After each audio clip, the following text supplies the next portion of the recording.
Hello there, ladies and gentlemen, and welcome back to the channel. Before I start this video, I have been bleeding subs for the past week, and it would seem that other YouTubers are experiencing similar issues with shadow bans and sub deletions. So be sure that you are still subscribed to the channel, and if you're new here and you enjoy this video, don't forget to subscribe at the end. If you're a fan of mine and you enjoy what I do, share this video around with your friends. Let's bring some more Mandalorians and bounty hunters into this fold, shall we? Alright, with that out of the way, let's get into the video. The holiday season is upon us, and in the games industry, that means all of our wallets are about to be, or already have been, pillaged by various gaming publishers. Just recently, we've had massive heavy hitters drop like Call of Duty Black Ops Cold War, Assassin's Creed Valhalla, Destiny 2 Beyond Light, Demon Souls, Spider-Man Miles Morales, and Kingdom Hearts Melody of Memory.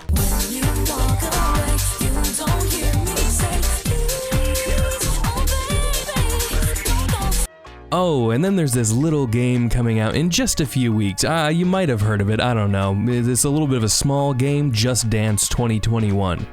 This year we have an extra special holiday season though, because we have the launches of the next generation of console gaming with the release of the Xbox Series X and Xbox Series S, which is a naming scheme that surely won't confuse Grandma when she's out shopping for Christmas gifts. I mean, she already has Alzheimer's, so this is going to be that little extra kick of difficulty for her when she's out shopping. And of course, we can't forget the PlayStation 5. With customers getting their hands on the brand new consoles along with some entertaining new games, it's an exciting time to be involved in the hobby. As a PC gamer, I'm just sitting back. It's like watching cavemen discover fire. Console players are finally able to see what 60 FPS and 4K gaming is like. Okay, relax, it's a joke. It's great seeing my friends doing their unboxing videos, messaging me, and letting me know how happy they are, how excited they are to finally have these new consoles, and it makes me happy to see all of them happy. Sadly, there are those out there who would take something as exciting as a new console release and attempt to sully that occasion by using it as an excuse to virtue signal and inject politics where it does not belong in the slightest. Games journalists are well known for many things, one of which is their lack of skill when it comes to playing games. Dean Takahashi is a favorite of mine to bring up on this channel due to what can only be described as a complete lack of qualification to ever touch a gamepad or a mouse and keyboard. Though who am I kidding, that man would not be found anywhere near a keyboard for gaming. He can hardly handle a controller, for God's sakes. Watching Dean play games is just about as painful as it is to listen to Anita Sarkeesian act as if she knows anything about the games industry. The player cannot help but treat these female bodies as things to be acted upon, because they were designed, constructed, and placed in the environment for that singular purpose. Players are meant to derive a perverse pleasure from desecrating the bodies of unsuspecting virtual female characters. Game journos and Anita have many things in common. They're all seemingly living their lives in a perpetual state of fear due to their own self-victimization. They will cry sexism, racism, and bigotry if they're not catered to at every turn. And of course, they are both laughably out of touch with the gaming community. Kotaku is usually the first gaming news website that comes to my mind when thinking about the absolute bottom of the barrel for coverage when it comes to all things related to gaming and entertainment.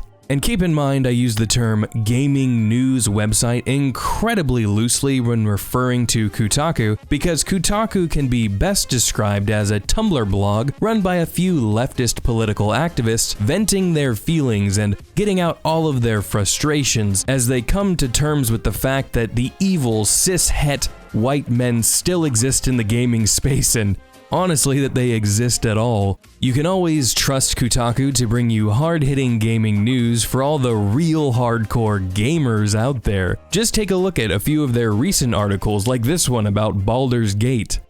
Too many Baldurs Gate 3 players choose basic-ass romance. This of course is a callback to another article that this same author wrote. Baldurs Gate 3 players called out for their basic-ass character creations. And let me just say, I'm not the best at writing, not always the most creative, but this is a professional writer here, and you have basic ass character creation, basic ass love interest. Like, these people get paid for this shit. Come on. The romance article talks about how too many players are choosing to romance the white man because that's clearly the biggest issue of all. That's right, folks. If you romance the white male companion in this game, you have some basic ass taste in lovers. And let me tell you, Kotaku is clearly the site to visit if you want solid opinions on sex. I mean, they have fantastic articles like this one. We are now entering the Animal Crossing butt plug stage of 2020.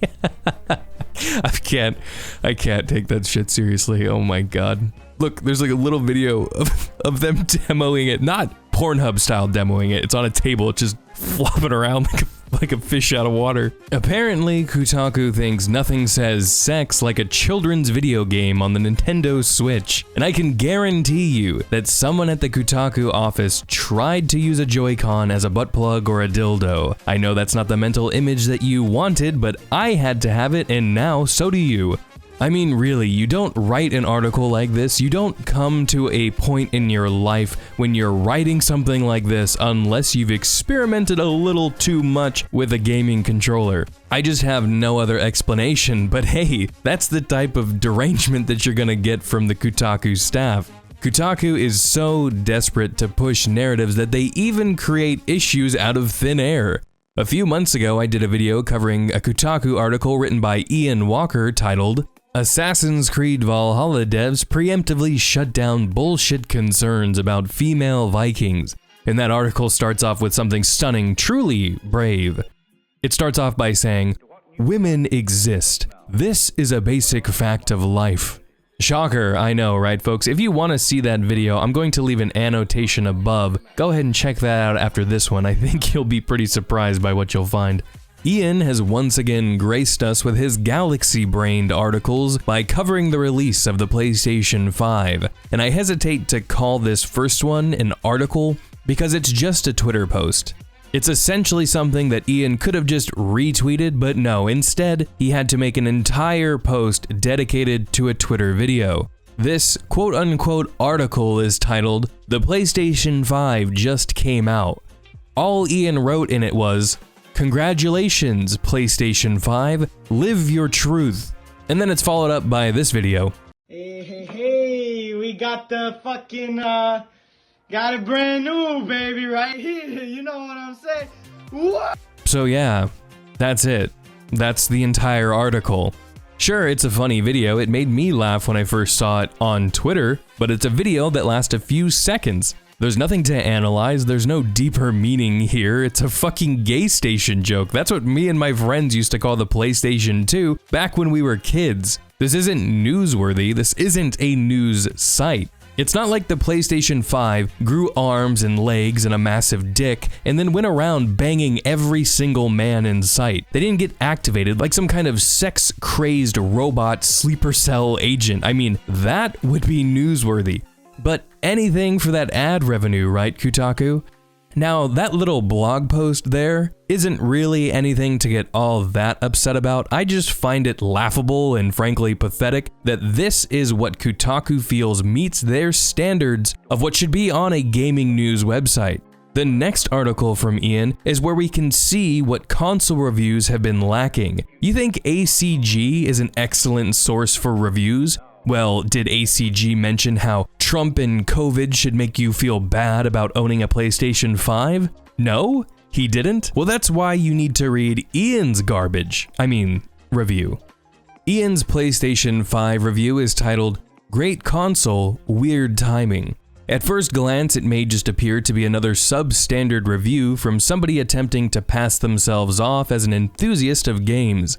I mean, if in your review, you state that you have no want to learn about a technical aspect of the machine you're writing a review for, there's a problem there. Of course, I'm referring to Ian stating the following.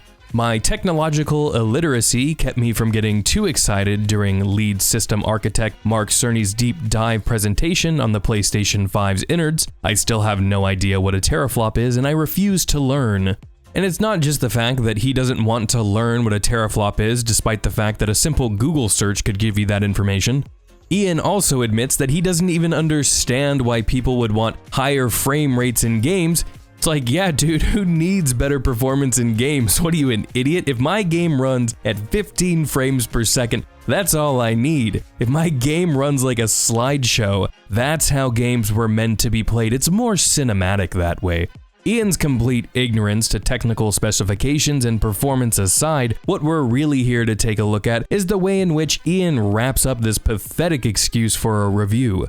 The first quote reads, "But I'd be remiss to ignore all the reasons not to be excited for the PlayStation 5. The world is still reeling under the weight of the COVID-19 pandemic. There are more Americans out of work right now than at any point in the country's history, with no relief in sight. Our healthcare system is an inherently evil institution that forces people to ration life-saving medications like insulin and choose suicide over suffering with untreated mental illness." Just when you thought the review could not get any worse, Ian just goes balls to the walls insane and hits you with COVID and depression and Sudoku. This shit just comes completely out of left field. It blindsides you like Rose Tico in a speeder. I think we can attribute the spikes in Sudoku to people not being able to get their hands on the PlayStation 5. I mean, that's clearly the case, and for Ian not to make this connection is pure journalistic malpractice, if you ask me.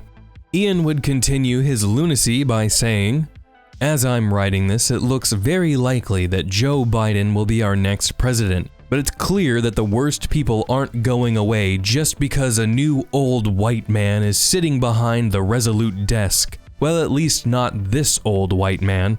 Our government is fundamentally broken in a way that necessitates radical change rather than incremental electoralism." The only way that I can see this section being relevant is if Joe Biden's first move as president is to give every single American a PlayStation 5. And even if that was the case, you would still have people like Comrade Ian here complaining that it's a white man who gave it to them. I'd be willing to put down money on that. If Joe Biden gave everyone a PlayStation 5, Ian would write an article about how it's white male privilege that allows Joe Biden to give out these consoles, or he would spin it in some kind of way where it's endangering minorities. It's the evil white government way of keeping minorities inside, keeping them away from sports and education, making them dumb and fat. Wow, maybe I should apply to Kotaku. I can really pull in the clicks for you guys. And don't worry, I actually don't identify as white. I identify as a sub-Saharan East Mongolian pygmy, so you can hire me without any worry of backlash, trust me. Oh, and now if you don't hire me, you're actually racist. You're bigoted towards us sub-Saharan East Mongolian pygmies. Now give me money. The last section of this absolute dreck of an article reads, "I won't deny that video games can be an escape. It feels great to lose yourself in a fictional world where you can fix everything. Some of us see strength or personality traits in a video game character that we wish we saw in ourselves. As much as it sucks for real-world problems to interlude on that space, I've found it increasingly difficult to focus on video games amid our current situation. Many nights, it's all I can do to play a couple runs of Spelunky before collapsing into bed for a few hours of doom scrolling and restless sleep. And I know I'm not alone in that feeling. We are collectively tired, and for a good reason." For no reason!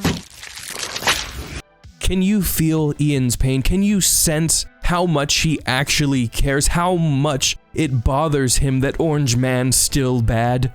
Now, I can't believe that I'm about to say this, but I completely agree with Ian here. Video games are an excellent escape from the real world. They do allow us to forget about everything going on outside. Video games allow us to be lost in fantastical worlds and take part in great stories spanning all types of different worlds and settings. It is for these reasons that this kind of weird political ranting is completely disgusting and out of place for a review of a game console.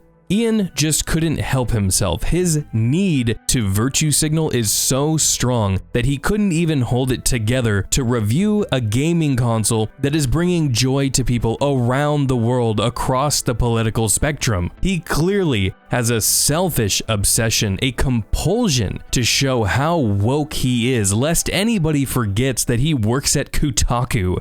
This review perfectly encapsulates what Kotaku is as a whole, an ultra-leftist hive of political activists posing as games journalists. Ian, maybe you should check your own privilege and realize people want that escape, and it's people like you, the privileged people like you, that remind them just how fucking hard that is for them to gain any sort of reprieve from the outside world and the struggles that they themselves may be facing. When people talk about wanting politics out of gaming, this is what they're talking about. Keep this shit out of reviews for game consoles. It doesn't belong here. No one gives a fuck about what you have to say about this. People want to come home after a hard day's work and blow off some steam with some games. We know COVID's going on. We know there is stress with what is going on with the election right now. That is not why people are reading this review, and it is not why people are playing games. And that, ladies and gentlemen, is what I have for today's video. As always, I want to know what you think about all of this. Do you think that Ian's insertion of politics and COVID talk was relevant to his review? If you do, I would love to hear why down in the comments below. Or are you like me and do you think Ian's completely out of his goddamn mind? Also, let me know your thoughts and opinions down in the comment section below. Also, I'm curious, did anyone manage to get a PlayStation 5 or an Xbox Series X or Series S?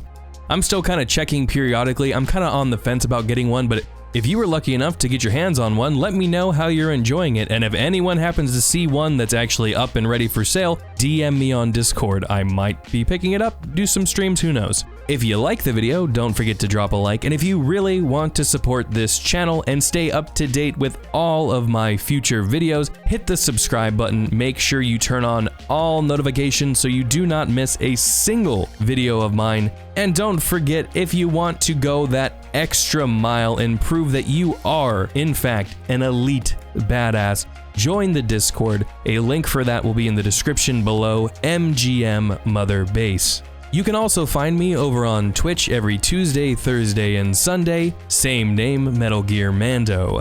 Don't forget to follow me on Twitter, by the way, at Metal Gear Mando. Thank you so much for watching, and until next time, stay safe, and I will see you in the next video.